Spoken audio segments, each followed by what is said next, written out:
जय हिंद साथियों, आप सभी का स्वागत करता हूं आप सभी के अपने channel SSTS education research centre पर। साथियों, यूपी पुलिस कांस्टेबल की जो नई भर्ती है जो अभी कुछ दिन के बाद आने वाली है, तो उस भर्ती की अगर आप तैयारी कर रहे हैं तो मैं कहूँगा कैसा पेपर आता है, किन किन टॉपिक से क्वेश्चन पूछे जाते हैं, कौन कौन से क्वेश्चन पूछे जाते हैं, ये साथियों आज की इस वीडियो में डिस्कस करेंगे।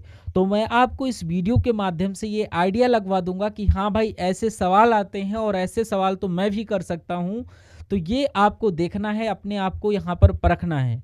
तो ठीक है ना, पहला सवाल आपकी स्क्रीन पर है और आपसे पूछा जा रहा है कि अज्ञेय शब्द के लिए एक वाक्यांश क्या होगा, मुझे बताइए। देखिए, अज्ञेय पता किसे कहा जाता है? जिसे जाना ना जा सके उसे बोला जाएगा अज्ञेय।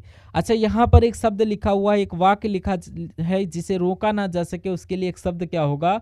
तो उसको क्या बोला जाता है? उसको अनिरुद्ध बोला जाता है। क्या? अनिरुद्ध बोला जाता है। और जिसे देखा ना जा सके उसे अदृश्य बोला जाता है।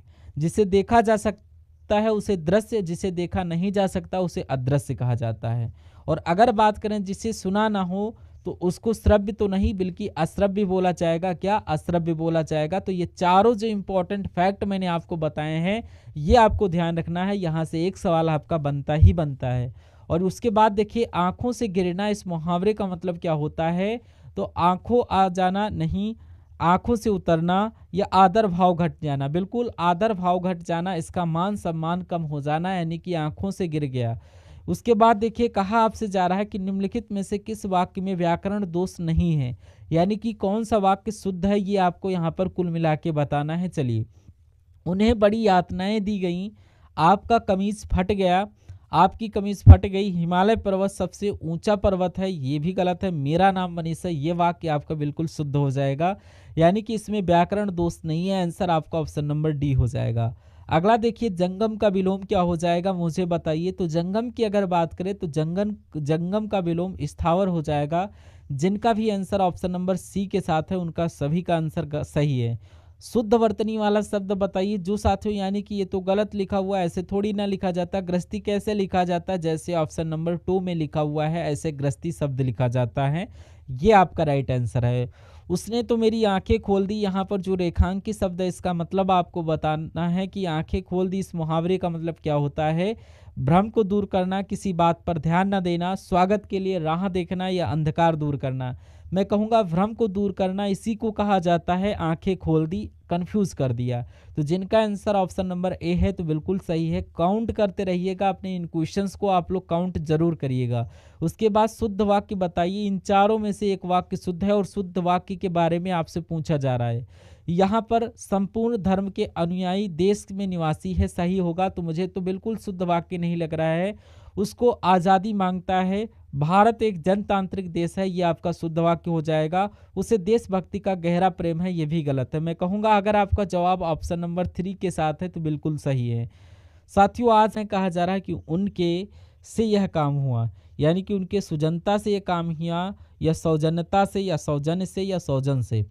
तो खाली जगह में आपका कौन सा शब्द आएगा? ऑप्शन नंबर 3 वाला शब्द आएगा। उसके बाद देखिए, अगला क्वेश्चन आपकी स्क्रीन पर आपसे पूछा जा रहा है कि मंदिर का इसमें से साथियों पर्यायवाची क्या होगा, मुझे बताइए। देखिए, अगर मंदिर की बात करें तो मंदिर के बहुत सारे पर्यायवाची बनते हैं, जैसे कि देवालय बोला जाता है। मंदिर की अगर बात करें तो मंदिर को देवालय बोला जाता है। उसके अलावा देवस्थान भी बोला जाता है, किसे? ये भी आपको मंदिर को ही बोला जाता है।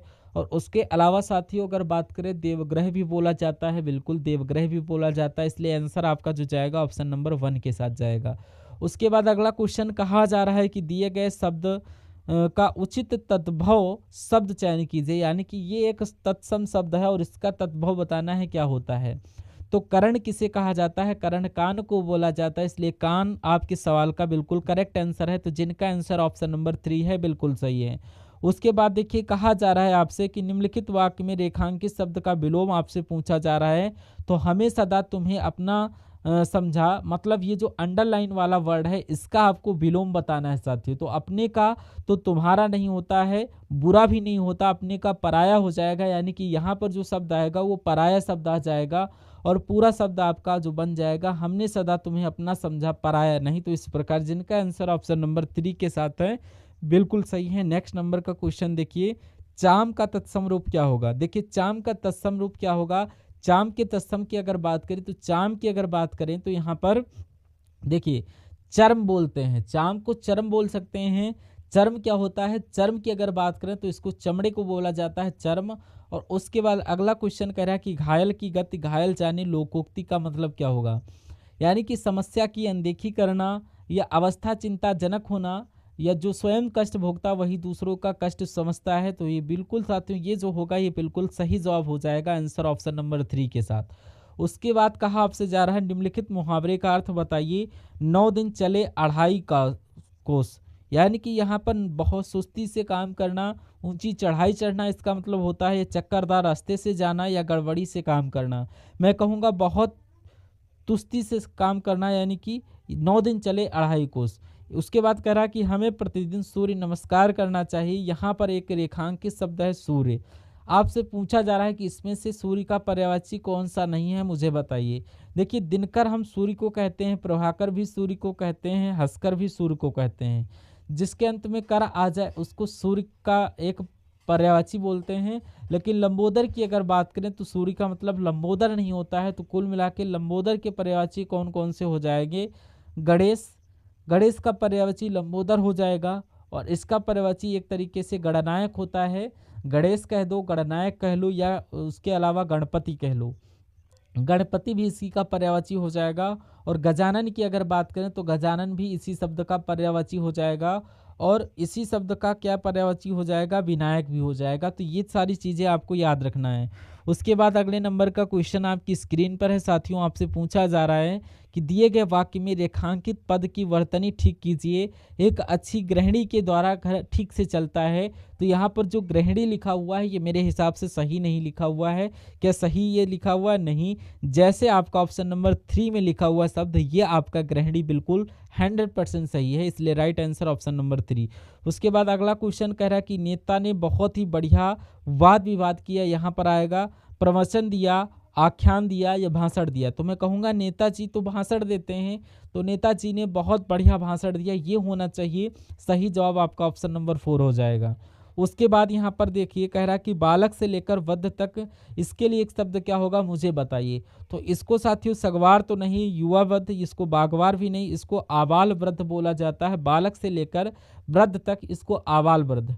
उसके बाद देखिए नेक्स्ट नंबर का सवाल आपकी स्क्रीन पर कह रहा है कि निम्नलिखित लोकोक्ति के लिए दिए गए विकल्पों में से उचित अर्थ के लिए सही विकल्प का चयन कीजिए। यानी कि अंधा क्या जाने वसंत का बहार, इसका मतलब क्या अपनी बढ़ाई या प्रशंसा स्वयं करने वाला इसको कहते हैं।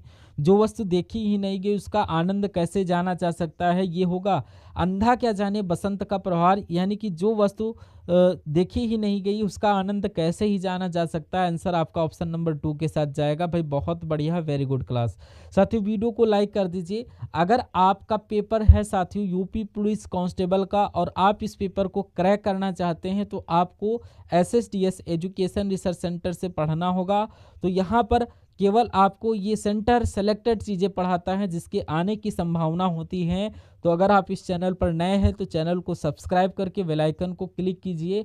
और यहाँ पर साथियों आप लोग अपने फ्रेंड सर्कल में ज़रूर सेंड कर दीजिएगा, ठीक है, क्योंकि वहाँ से आप लोग बहुत सारे हमारे जो है फ्रेंड सर्कल में फ्रेंड होते हैं, वहाँ से आपको जो है हेल्प मिलेगी एक दूसरे से जब आप लोग शेयर करते हैं मैटर को।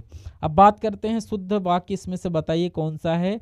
तो देखिए यहाँ पर कृपा आप ही यह बताइए देश की वर्तमान मौजूदा अवस्था अच्छी नहीं है। वर्तमान भी आ गया, मौजूदा भी आ गया। उसे मृत्युदंड की सजा मिली या उसके देरी न करना। कुल मिला के अगर बात करें कृपा आप ही बताएं कि कौन सा शुद्ध है, मुझे बताइए, ठीक है।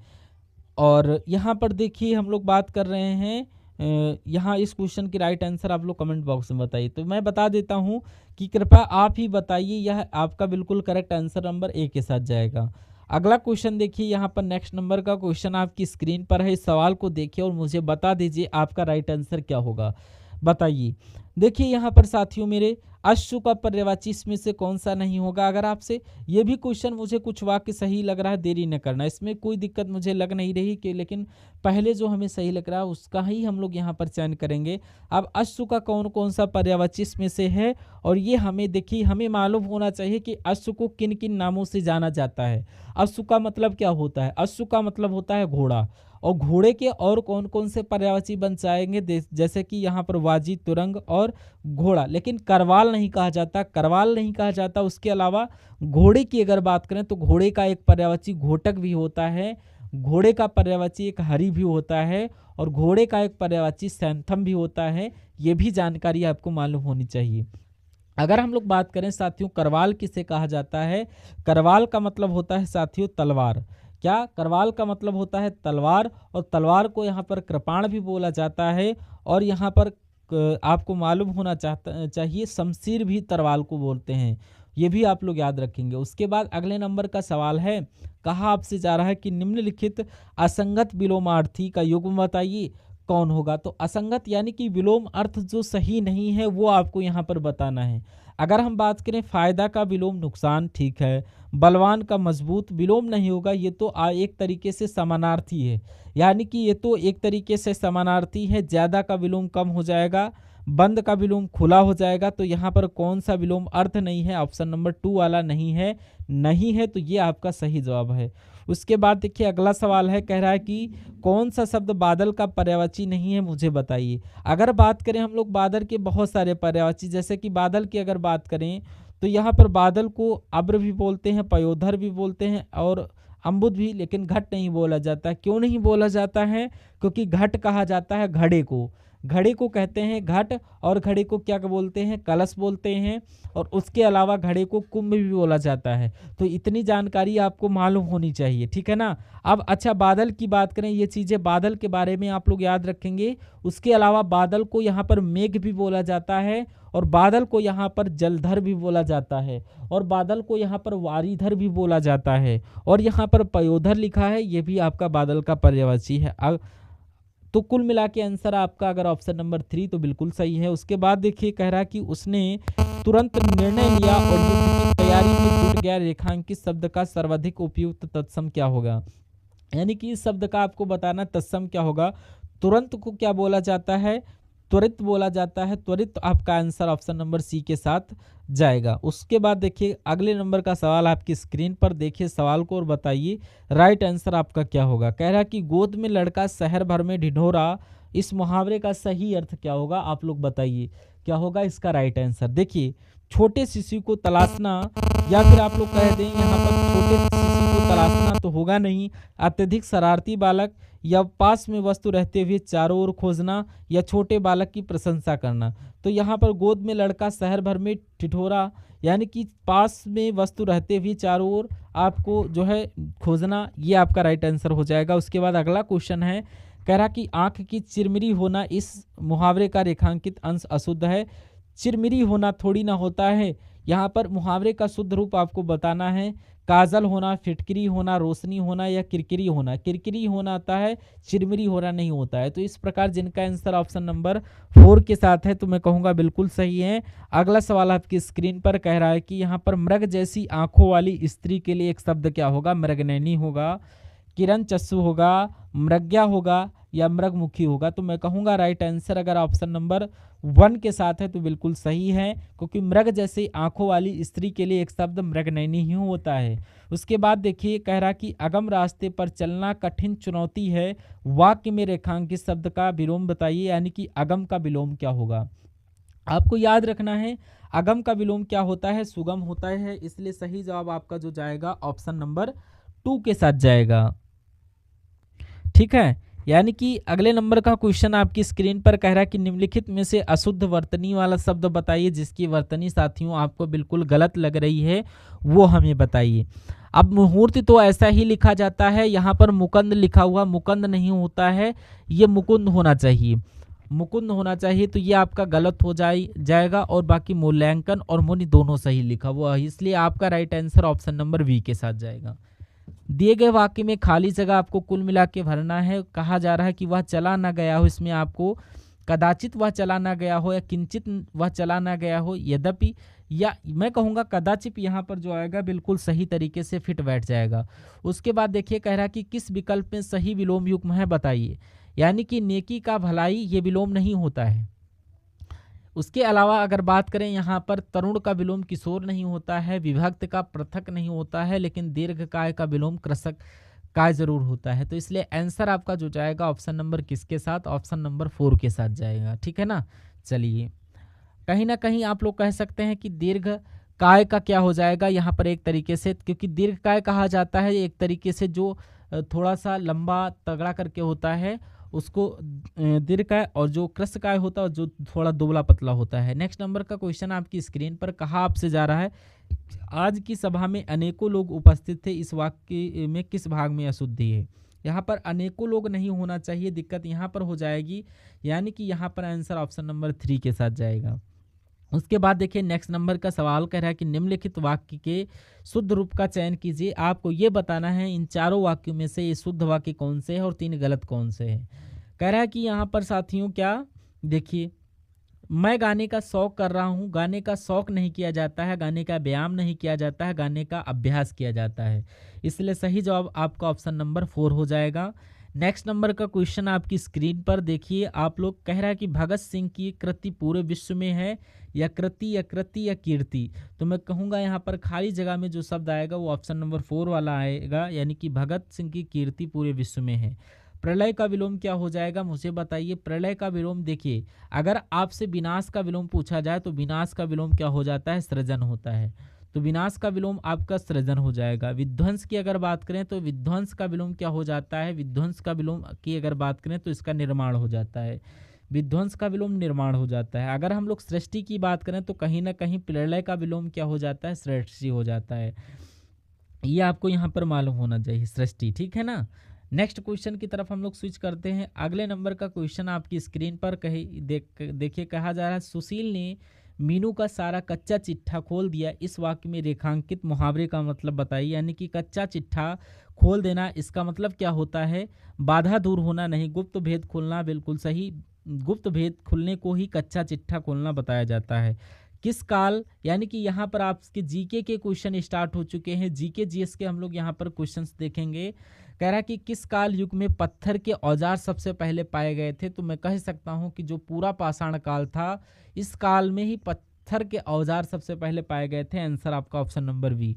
उसके बाद देखिए यहाँ पर कह रहा है पिकलिहल और उत्तूर महत्वपूर्ण है, यानी कि एक तरीके से नवपाषाणीय युग के हैं। आंसर आपका ऑप्शन नंबर सी है, इसलिए प्रसिद्ध है। उसके बाद हड़प्पा सभ्यता के लोगों को वर्तमान राजस्थान के क्षेत्र में से कौन सी धातु मिली थी। तो कहाँ पर कौन सी धातु मिली थी, तांबा मिला था। क्या तांबा मिला था, और आंसर आपका ऑप्शन नंबर सी के साथ जाएगा। साथियों आपको ये सारे के सारे सवाल आपको साथियों देखते जाना है, क्योंकि आपके जो एग्ज़ाम है वो आपके एग्ज़ाम के दृष्टिकोण से ये सवाल आपके काफ़ी इंपॉर्टेंट हैं, और आपको आपकी परीक्षा में साथियों देखने को मिलेंगे ये सवाल, ठीक है। तो निम्नलिखित में से कौन सा शहर हड़प्पा सभ्यता से संबंधित है। तो मैं कहूँगा धौलावीरा जो है ये हड़प्पा सभ्यता से संबंधित है। अभी हम लोग करंट अफेयर के भी क्वेश्चंस देखेंगे साथियों। कह रहा है कि दिल्ली की मोती मस्जिद जो है ये किस मुगल शासक के द्वारा बनाई गई थी। तो ये औरंगजेब के द्वारा बनाई गई थी। दिल्ली की मोती मस्जिद ये औरंगजेब ने बनवाई थी। उसके बाद संविधान सभा के विचार विमर्श के लिए मार्गदर्शन करने के लिए उद्देश्य संकल्प आंदोलन का प्रारंभ किसके द्वारा किया गया था। तो पंडित जवाहरलाल नेहरू जी के द्वारा किया गया था। ये भी साथियों काफ़ी इंपॉर्टेंट क्वेश्चन है। उसके बाद देखिए आपसे क्या बोला जा रहा है, आपसे कहा जा रहा है कि भारतीय संविधान में संशोधन का प्रस्ताव निम्नलिखित में से किस देश के संविधान से लिया गया है। भारतीय संविधान में संशोधन का प्रस्ताव निम्नलिखित में से किस देश के संविधान से लिया गया है। तो मैं कहूँगा साथियों संशोधन का प्रस्ताव जो है वो तो दक्षिण अफ्रीका के संविधान से लिया गया है। आंसर जिनका ऑप्शन नंबर डी है बिल्कुल सही है। उसके बाद देखिए अगला सवाल कह रहा है कि किस मौलिक अधिकार के तहत कानून के नज़र में सभी लोग समान हैं। तो स्वतंत्रता के अधिकार में नहीं, शैक्षणिक संस्कृति ये भी नहीं, समानता का अधिकार जो है ना, इस मौलिक अधिकार के तहत कानून के नज़र में सभी लोग समान हैं। उसके बाद कहा आपसे जा रहा है कि बेगम हजरत महल भारत के निम्नलिखित में से किस विद्रोह से संबंधित थी? तो ये तो साथियों 1857 की क्रांति यानी कि सिपाही विद्रोह से संबंधित थी। सही जवाब आपका जो जाएगा ऑप्शन नंबर डी के साथ जाएगा। और जिनका भी आंसर, जो लोग यहाँ पर आंसर ऑप्शन नंबर डी के साथ दे रहे हैं, तो मैं कहूँगा आंसर आपका बिल्कुल करेक्ट है। कह रहा है कि एक नृत्य जो कला में जो हिंदू और मुस्लिम प्रतिभा के अद्वितीय संवाद का प्रतिनिधित्व करता है, तो किस नृत्य की बात चल रही, ये आपसे कुल मिलाकर पूछा जा रहा है। तो यहाँ पर कथक की बात चल रही। कथक आपके सवाल का बिल्कुल करेक्ट आंसर है। भारतीय संविधान का जो अनुच्छेद 61 है, किससे संबंधित है? राष्ट्रीय आपातकाल से, राष्ट्रपति के महाभियोग से, मौलिक कर्तव्यों से या वित्तीय आपातकाल से? मैं कहूँगा राष्ट्रपति के महाभियोग से संबंधित है अनुच्छेद 61, ठीक है ना। उसके बाद देखिए अगला क्वेश्चन कह रहा है कि किस भारतीय राष्ट्रपति ने भारतीय डाकघर संशोधन विधेयक 1986 के लिए पॉकेट कीटों का उपयोग किया था? तो यहाँ पर किसकी बात चल रही है? आपका आंसर राइट जो जाएगा यानी कि ज्ञानी जैल सिंह के साथ जाएगा, जो भारतीय राष्ट्रपति थे और जो भारतीय डाकघर विधेयक के पॉकेट कीटों का उपयोग किया था। इनमें से किस वर्ष पहली बार राज्यसभा गठित की गई थी? तो राज्यसभा का गठन 1952 में किया गया था। ये भी क्वेश्चन इंपॉर्टेंट है, आपके एग्जाम में आता है। क्षेत्रफल के हिसाब से भारत में सबसे बड़ा केंद्र शासित प्रदेश क्या है? तो यहाँ पर साथियों जम्मू कश्मीर आपका राइट आंसर हो जाएगा। उसके बाद अगला क्वेश्चन, निम्नलिखित में से कौन लक्षद्वीप समूह का दक्षिणतम भाग है? तो यहाँ पर मिनिकॉय आपके सवाल का राइट आंसर हो जाएगा, ठीक है। चलिए उसके बाद नंदा देवी चोटी किस राज्य में स्थित है? तो मैं कहूँगा ये कहाँ पर स्थित है? ये तो आपका उत्तराखंड में स्थित है। नंदा देवी चोटी ये उत्तराखंड में स्थित है। निम्नलिखित में से सबसे पुरानी पर्वत श्रृंखला कौन सी है, बताइए। तो सबसे पुरानी पर्वत श्रृंखला की अगर बात करें तो अरावली पर्वत श्रृंखला ये सबसे पुरानी पर्वत श्रृंखला है। और अगला सवाल आपकी स्क्रीन पर है, कहा आपसे जा रहा है कि निम्नलिखित में से कौन सी एक उत्तर भारत में खरीफ की फसल है और दक्षिण भारत में रबी की फसल है?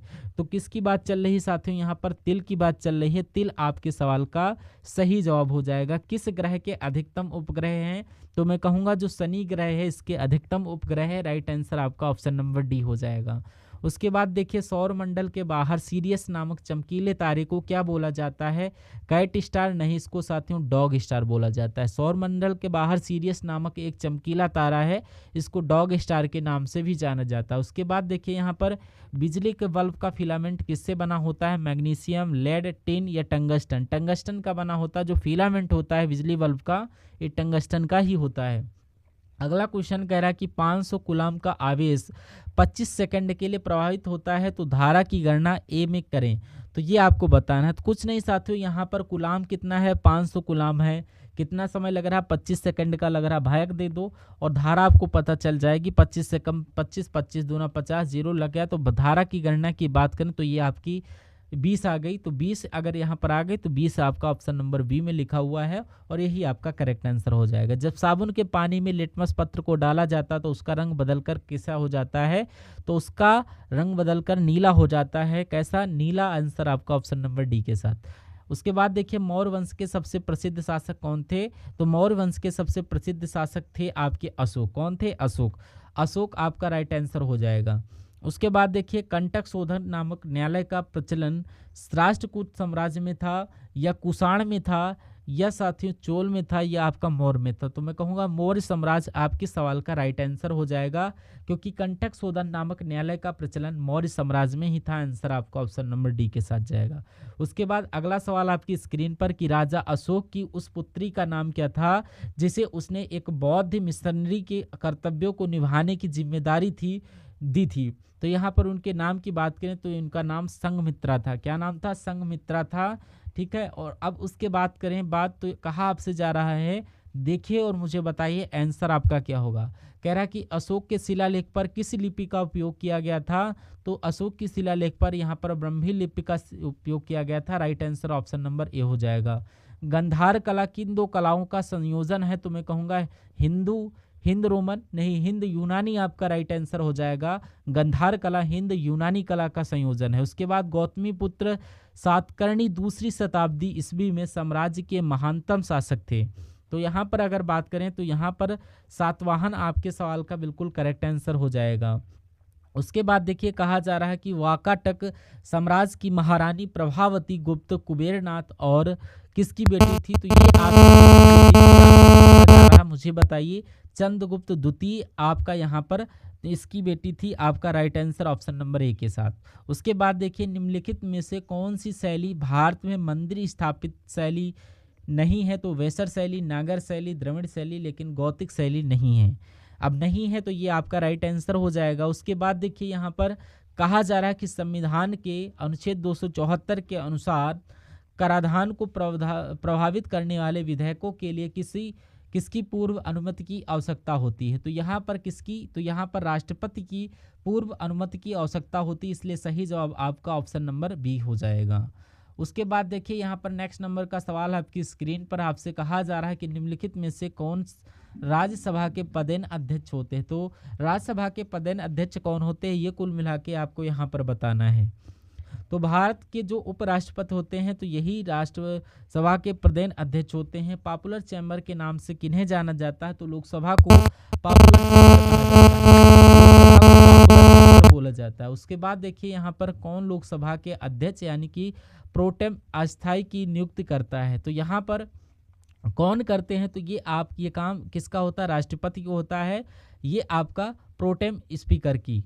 उसके बाद देखिए 17वें लोकसभा में सबसे कम उम्र के संसद सदस्य कौन थे? तो इनका नाम चंद्राणी मुर्मू है और ये आपके सवाल का राइट आंसर हो जाएगा। संसद की संयुक्त सत्र की अध्यक्षता कौन करता है?